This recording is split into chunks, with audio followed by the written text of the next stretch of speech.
Dating and life coach Mr. Locario will help you with his 30-minute game session. The Mr. Locario's 30-minute game session is a private one-on-one coaching session on the phone or through Skype. For 30 minutes, you'll get answers to any dating questions you have. To set up your 30-minute game session, go to MrLocario.com. That's MrLocario.com. MrLocario.com. What's up, family? If you make music and you're looking for experienced, no-nonsense audio engineers that can professionally mix and master your music, then check out my friends at LegendaryMix.com. With over 15 years in the music industry, their expertise is unmatched. LegendaryMix.com delivers professional music mixing and mastering for a great price with a very fast turnaround time. You can't beat that. Also, as a bonus, you sign up to the email list at LegendaryMix.com and you'll receive a discount link and a free music marketing ebook. So drop everything right now. Stop messing around. Go, call, or send a text to LegendaryMix.com at 347-565-5892 or send an email to music@legendarymix.com. Listen up, family. Are you looking for some amazing beats for your next project? Then check out my man at DesmondABeats.com. He has hip-hop, R&B, pop tracks, everything you need to have a dope song. Go to DesmondABeats.com right now because he's running a limited time deal on beats and you don't want to miss out on this. He also has a song mixing and mastering service so you can get that crisp, tight sound. So again, go to DesmondABeats.com. This is the Fortune 500 marketer, Musa Ali. Are you an entrepreneur looking to brand your business, or are you looking for ways to level up your own personal brand to create a larger reach? Well, join me in Oakland, California on February 10th, and I'll give you the secrets on how to build a multi-million-dollar brand. To purchase tickets, go to universitybrand.eventbrite.com. Again, that's universitybrand.eventbrite.com. Spots are filling fast, so don't miss out on this opportunity to take your business and life to the next level. Yo, calling all black-owned businesses, Afroganics. That's a LLC and a multi-vendor e-commerce platform that allows customers to purchase items, book services, make appointments, make reservations at restaurants, put in food orders at restaurants and at grocery stores, and order to farmers, and you can do so much, much more. It features more than 200 categories. Afroganics will showcase black businesses of all types. Afroganics launches in April 2018, so customers, if you want to get down, all the business owners, if you want to get down, you can register now at Afroganics.co. But wait, there's more. If you sign up in the month of January, your store will be free until July 2018. So go to Afroganics.co. What up, everybody? It's your boy, Crispy, everybody. And I got a brand new video game app out right now, everybody. It's called Crispy's Biscuits, everybody. And you can get the Crispy's Biscuits app right now on the iPhone Apple Store, everybody. And you can also get it on the Google Play Store, everybody. As a matter of fact, everybody, it was the #1 game on Google Play all last week, everybody. The game is so exciting, everybody. There's 10 levels you can help me get through, everybody, where I'm dodging bottles of lotion, everybody. I'm dodging hair clippers, everybody. And I'm dodging taco meat, everybody. So get the Crispy's Biscuits game right now, everybody, at crispysbiscuits.com, everybody. Now I'm about to do my coon laugh, everybody.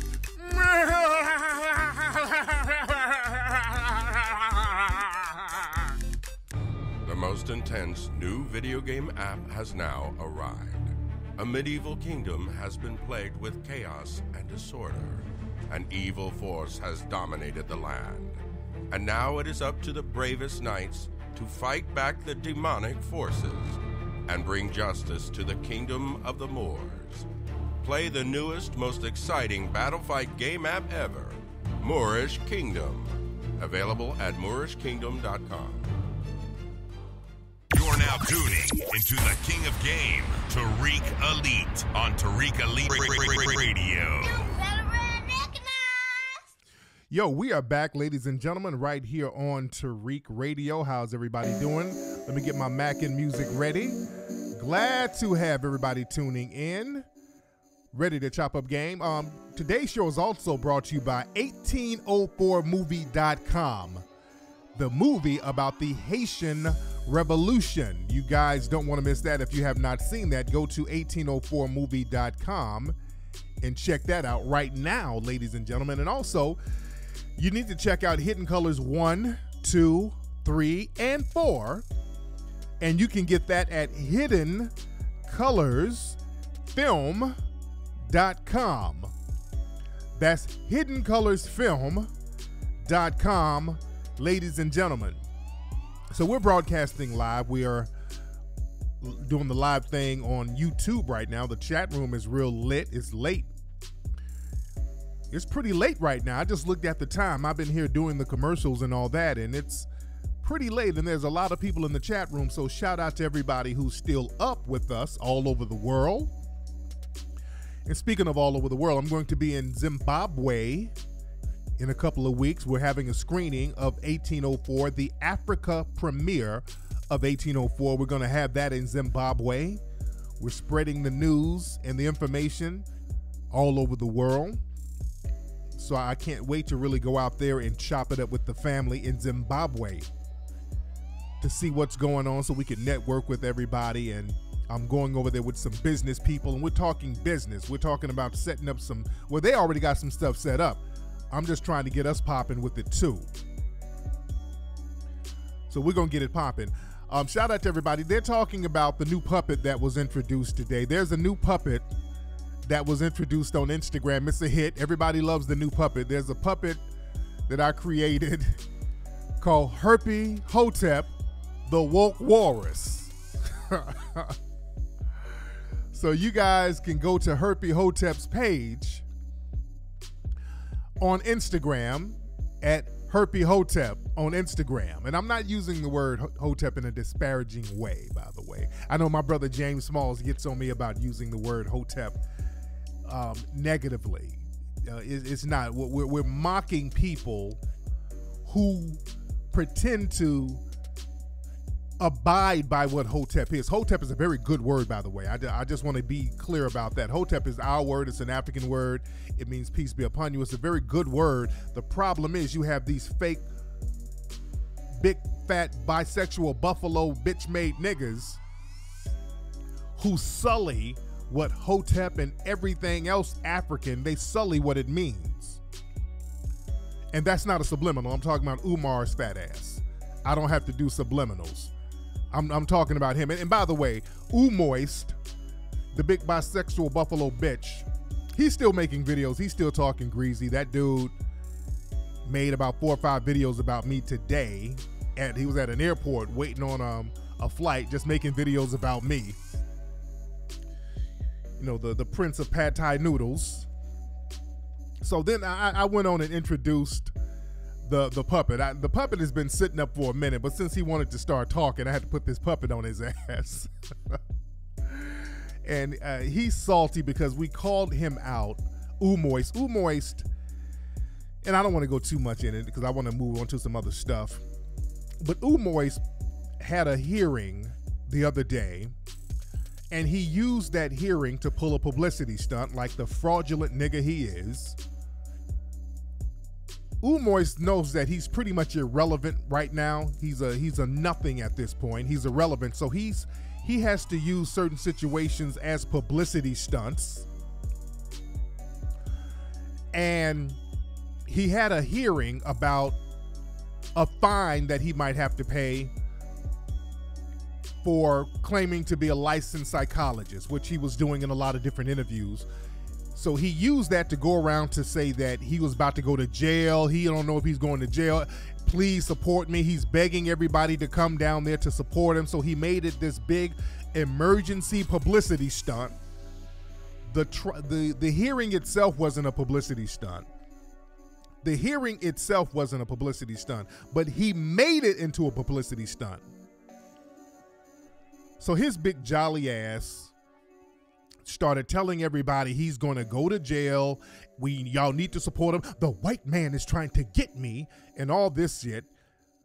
They're going to take his credentials, which that was never in jeopardy. They were not. And this is why I'm saying this, because black folks, we have to learn how to understand the law. We have to learn how to be objective and not just let niggas tell us anything and we believe it. This nigga's a pathological liar.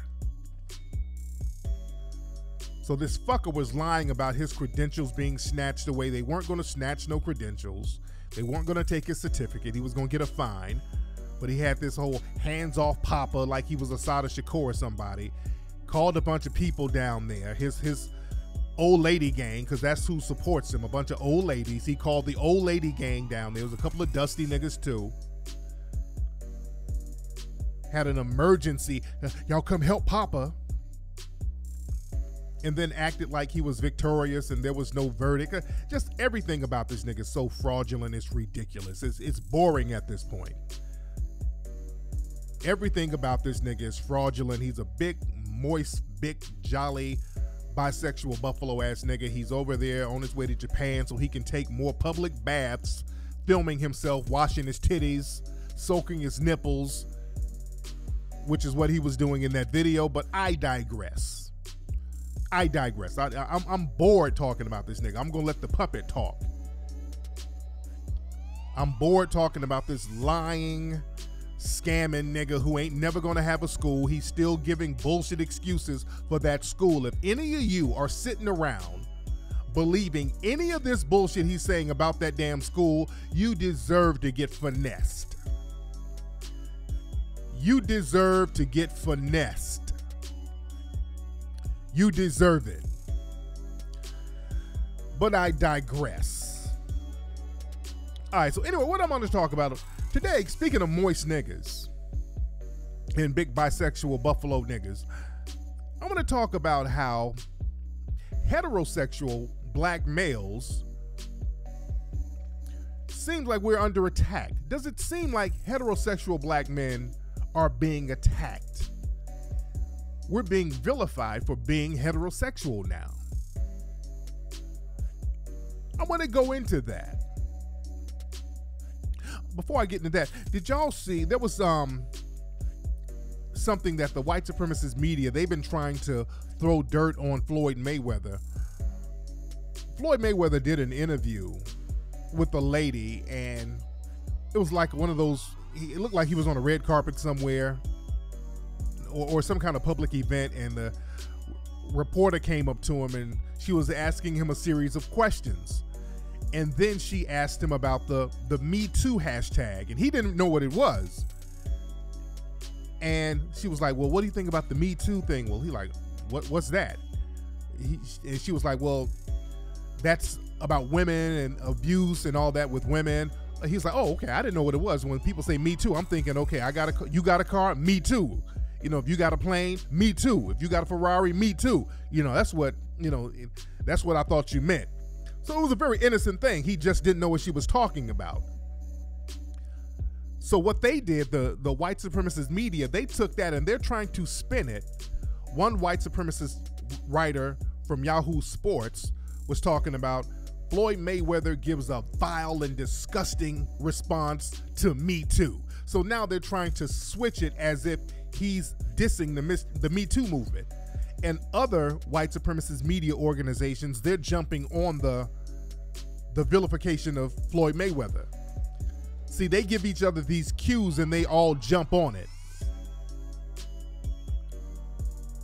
And they're so desperate to find dirt on somebody like Floyd, because Floyd beat them at their own game, and they've been looking for something to throw on Floyd forever. So now they're getting desperate. So now several reporters are reporting he's misogynistic, he's insensitive to the Me Too movement, when the man clearly just didn't know what it was. They're so jealous and envious of Floyd. They couldn't beat him in the ring. It's that whole, we cannot beat you at your game, so we're going to beat you at our game outside the ring. We're going to beat you with white supremacy outside the ring. It's so damn desperate at this point. And we got to understand it for what it is.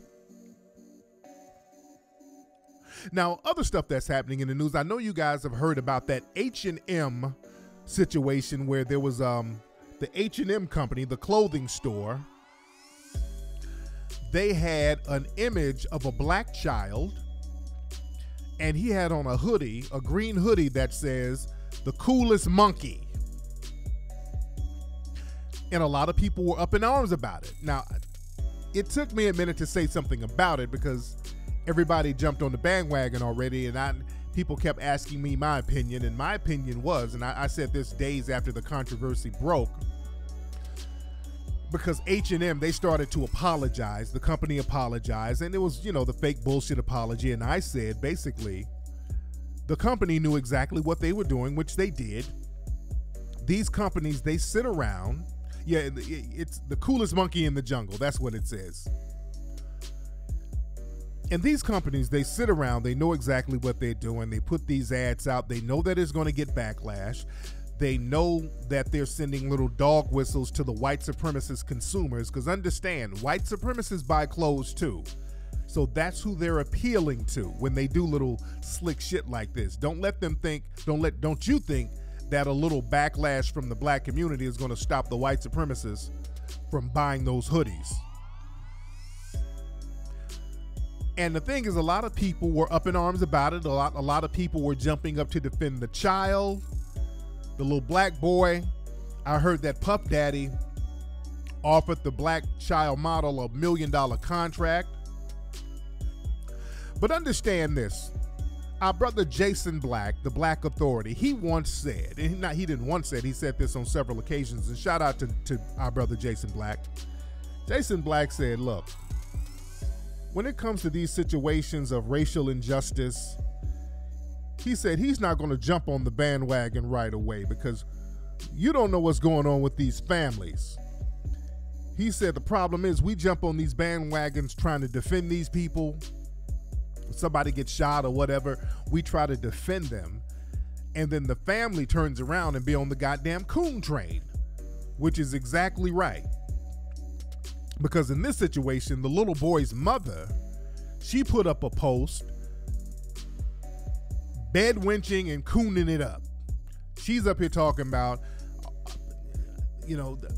my son, that's my son in those pictures, and he tried on different clothes, and I don't see what the big deal is, and all of you people are making a big deal out of nothing. And I'm paraphrasing a little bit, but her consensus was, y'all making a big thing out of nothing. It ain't that big of a deal. Stop crying wolf. The mom was on that type of shit. Now the mom, she's Kenyan. She's from Kenya, but she lives in Switzerland. That's where her and the child lives. We keep telling you about the coonery, the buffoonery, the buck dancing that's coming out of parts of Africa. It's insane. The coonery, buffoonery, bed wenching, and mammyism coming out of Africa, certain African countries, is really off the charts. Her whole thing is, hell, I'm getting paid. I don't mind letting my child be a damn monkey.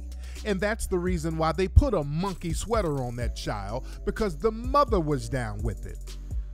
The mother was right there. They know what they're doing. The mother's right there. The parents are right there, and they try little shit and see what they can get away with. Now, the average parent who has some sense, they would be like, oh, I don't know about that top. I don't know about that shirt.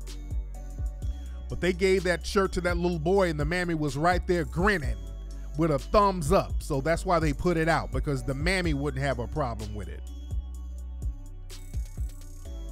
See, we got to understand, we jump on the bandwagon trying to ride for people, but that little boy could be a Sheriff Clark in the making. Understand, these kids being raised by these little bunny ruckuses all over the world. Understand how coons are raised. That boy's in coon training right now with that bunny ruckus mammy of his, co-signing that.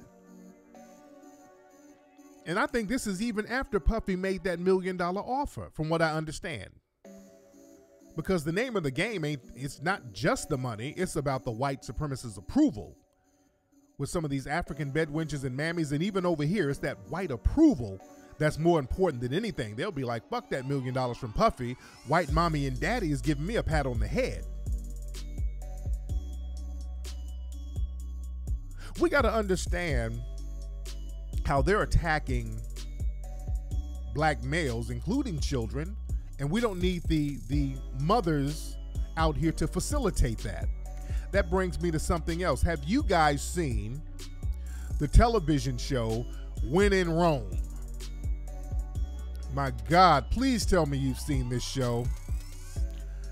There's a television show out here called When in Rome. A bunch of black American women, they go over to Rome looking for love. They go over to Rome looking for love. Now, let me say this. I don't mind. I don't have a problem with anybody traveling. You're expanding your horizons. I don't hate on that. I don't hate on that. I really don't. Sometimes you might be bad at luck here. The world is big. Use the world as your playground. Use the world as your oyster. Go travel, go mix and mingle with wherever, whoever. It's good to travel. I don't want to make it seem like traveling somewhere out of the country and finding love is wrong, but this is some bedwench shit.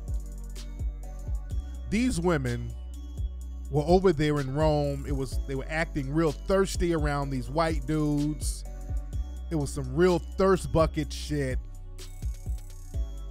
which I knew that's what it was going to be. I wasn't shocked over that. I knew it was going to be a bunch of thirst bucket bedwenching going on. I was already prepared for that. But what was very interesting about that show, this was the most interesting thing. Like later in the show, after they got through bedwenching and running around Rome, kissing on every white man they can find. It was one literally kissing every white man she saw. I'm not even exaggerating. One of those bedwenches was walking around Rome. They were all walking around Rome, switching and sashaying, and this one was just kissing cab drivers, just kissing every fucking white dude she can see. It was just real thirsty. But later on, they were all having a little sister girl meeting in the hotel,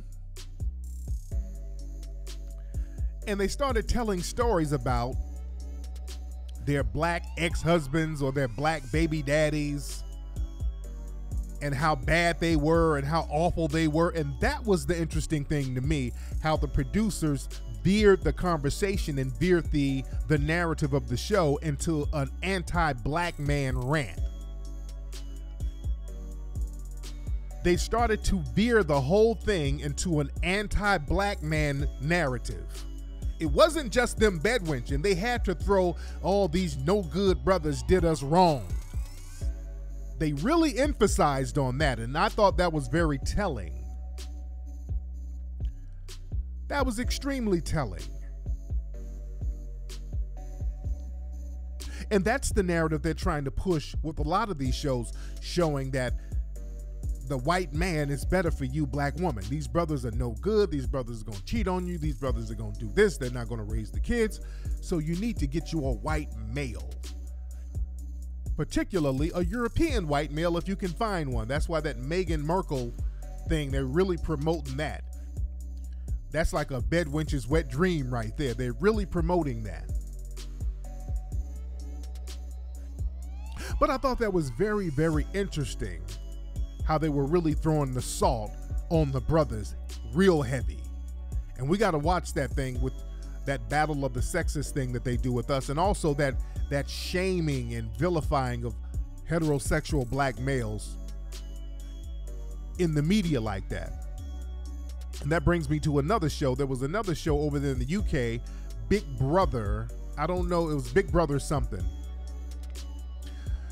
But Genuine is on that show. You know, it's Big Brother Celebrity. They have a lot of I won't say black celebrities, but they have a lot of celebrities on Big Brother. And Genuine is on there, and he's on there with some other people, a lot of people I don't even know, but there's one white transsexual. There was a white man who's a transsexual. He's, a quote unquote woman, but he's a transsexual. And they were having a discussion in the house about, they were having a discussion with Genuine, and the transsexual was asking Genuine, would Genuine date him or date a tranny or date a woman knowing it's a tranny? See, Neely Fuller talks about how they use words to try to confuse you. And if they try to confuse you sexually, they got you everywhere else. So they were asking Genuine, would you date a woman who was a transsexual? And he said, no, I wouldn't.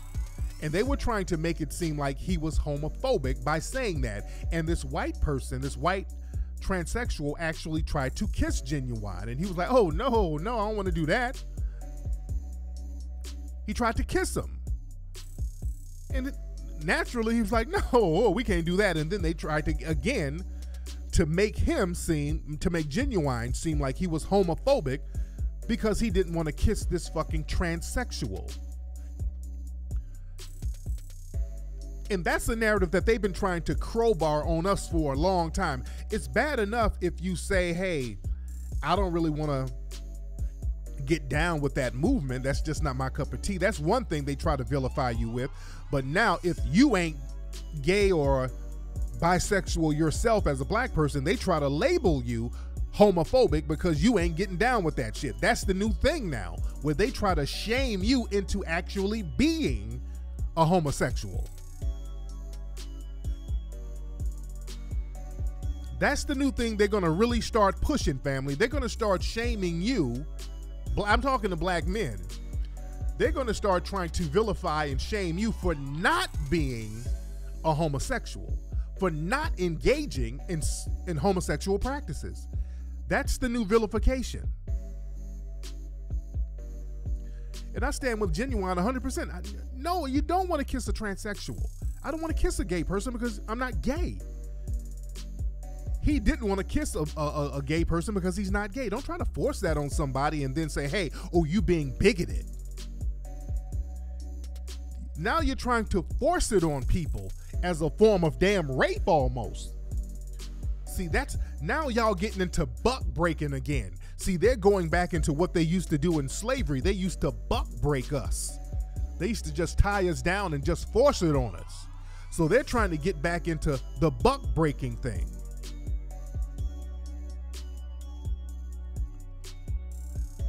And you notice this whole narrative that they're trying to do. They're trying to equate bigotry against the gay community with racism. They've been trying to do that for the longest.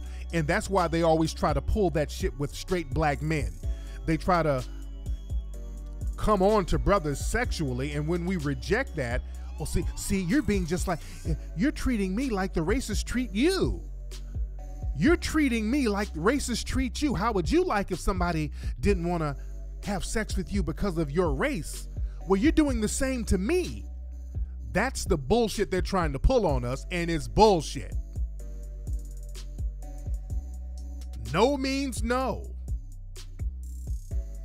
There's a show, I saw a little piece of it, my wife was watching it on Netflix, that Dear White People show, and I don't really like that show particularly because it's a secret Bedouin show. It's supposed to be these black radicals or whatever, but they're secretly bedwenching, laying up with white dudes. So it's real watered down. But on the show, there's a black gay character, and the black gay character was just going around talking about how he's been discriminated against by black people, by straight black people shitting on him. So their whole thing, they're trying to equate bigotry from black people. They're trying to make it seem like, okay, black bigotry is equivalent to white supremacy. Because they can't say that we're reverse racist. There is no systematic black racism. So that always falls flat. So what they always try to do, they try to get people in the black gay community to go around talking about how much they've been discriminated against by other black people. So the white supremacists can hold them up and say, hey, see, bigotry goes both ways.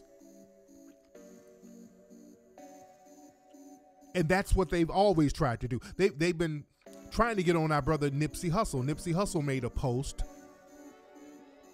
about straight black men. There was a picture of some black men, and he was like, hey, this is what we need to see, more images of straight black men. And it was a very innocent comment, but Shea Butter Twitter, who are the minions of white supremacists, they jumped on him and started to attack the brother for what he said. He didn't say anything wrong. They tried to paint him as a homophobe now because he's giving props to straight black men. Now, if you shout out or give props to straight black men, the white supremacists will send Shea Butter Twitter after you. So they're really going hard on this vilifying of straight black men. if you give props to black men for being straight, they try to vilify you now. And that's a real heavy agenda they're trying to push. And whenever the people in the LGBT community starts talking that reverse racism and me being gay is just like you being black and you got to deal with it the same way, and no, when they start pulling that stuff and they're trying to reprimand people in black society, always come back with them like, hey, look, why don't you people in the, I'm talking about the people in the white people in the LBG community, because black people, you're not in that community. Let's be real, because you have to deal with racism within that community too. And black people, you know it. You know there's racism within the white homosexual community, just like in the straight homosexual community. That's why they have to have separate black gay clubs. I heard brothers say on those dating apps, those white supremacist homosexuals be saying all types of slick shit. No dark meat. They be saying little slick shit like that when they're trying to find relationships. They only like to use black people for gutter sex. So they have the same form of racism within the gay community, the gay white community. But I always say to the people in the dominant society who's a part of the gay community, why don't you do something or speak out against all the white supremacists in the LGBT community? Because there's a lot of them that they say nothing about. If they ever try to pull that reverse racism, black people are just as bigoted bullshit, don't be homophobic, no. Why don't you, and I'm talking directly to the people in the dominant society who's in the LBGQ, I don't know what the letters are, but I don't know all of them. But why don't y'all do something about all the white supremacists in your community?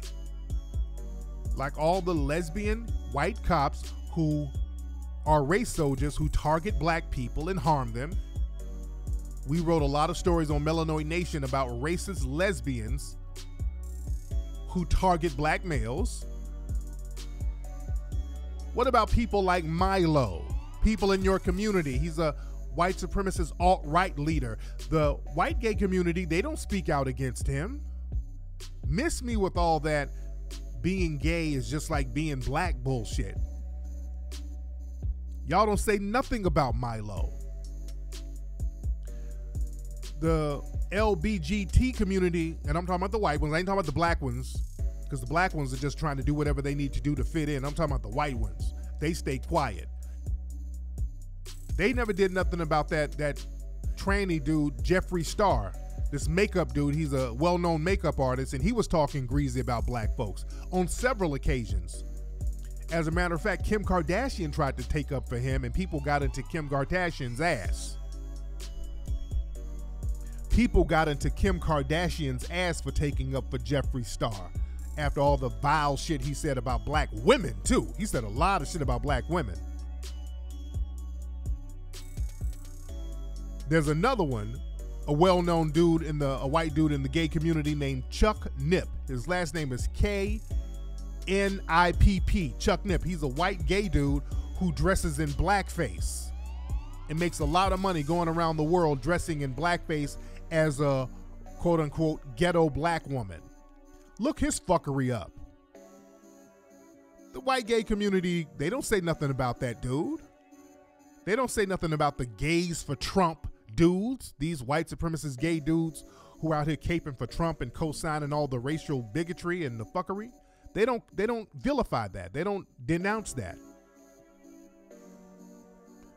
So don't let them manipulate you into being against your own heterosexual makeup. Because that's the thing that they're trying to do. They're trying to shame you for being a heterosexual. They're trying to con us to get down with some that a lot of us don't want to get down with. You got to respect that. They're trying to get into buck breaking. They're trying to get into the buck breaking practices where they're going to force a lifestyle on black males. They don't do that in white society. They know certain folks not to do that to. within straight white society. That's why they have a defined community of their own. But they try to force it on us. So we got to watch out for that. We got to watch out for these, this is like rapist type tendencies they're trying to do. This is sexual harassment. This is buck breaking, rape, and sexual harassment. Anyway, that's been today's episode of Tariq Radio, y'all. Let me get up out of here. Today was a pretty quick show. Wanted to chop it up with you guys real quick. Don't forget, man, go to 1804movie.com. Get the movie 1804, The Hidden History of Haiti. Also, go to hiddencolorsfilm.com. Get Hidden Colors 1, 2, 3, and 4. Ladies and gentlemen, that's Hidden Colors 1, 2, 3, and 4. If you don't have it. All right, y'all, I'm out of here. I will holler at you guys this Sunday on Ustream. Ladies and gentlemen, y'all have a good night.